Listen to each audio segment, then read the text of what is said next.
Beverley Martin is a nurse who has spent years working in hospitals. Still, she says she wasn't quite prepared emotionally for when she had to put her elderly mother in a nursing home. It was terrifying, for one thing, because, you could be in the business forever, but when it affects someone in your own family, you really don't know where to turn. Martin says she felt overwhelmed. Then you have to go down to Social Security and you have to fill out paperwork for Medicare and Medicaid, and it's overwhelming, the volume of paperwork that's required.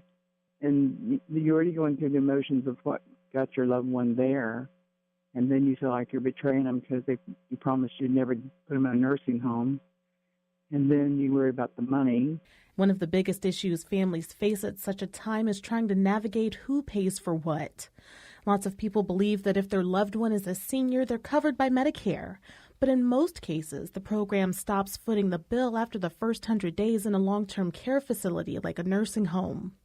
To get to a place where a person would become eligible for Medicaid, they have to spend down their assets. Things like their 401ks or IRA accounts, savings, all of it, including their home in some circumstances. Once they have only about $2,000 left, then they become Medicaid eligible. But a bill in the Florida legislature looks to give families another financial alternative. I believe it could be a win for Medicaid service recipients. It could be a win for the metaphysical soundness of Medicaid. It could be a win for potential beneficiaries under the life insurance policies, and I also believe it could be a win for long-term care service providers. Jack McRae is a spokesman for the Florida AARP.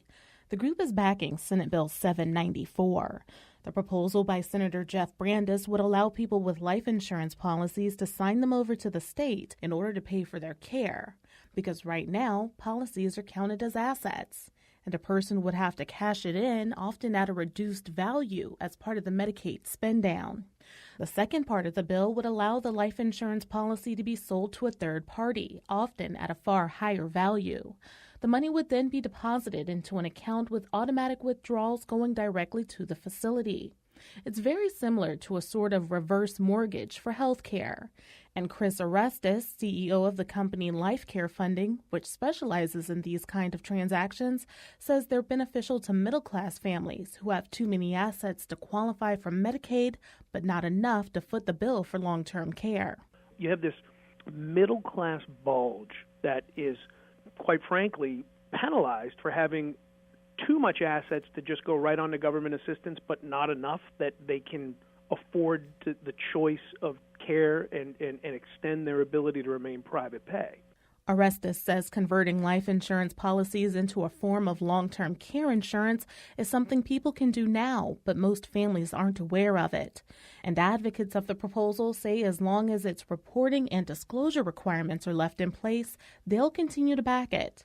And Beverley Martin, who says her 86-year-old mom is the social butterfly of the facility she's in, thinks it's a good idea too. So if taking care of grandma or whomever in a nursing home would require, if they could do it with their life insurance and save enough to bury them if that's their wishes, that would be, to me, that sounds doable considering the state of our economy right now. The proposal has the backing of the Florida Healthcare Association, the Florida AARP, and several elder law advocates.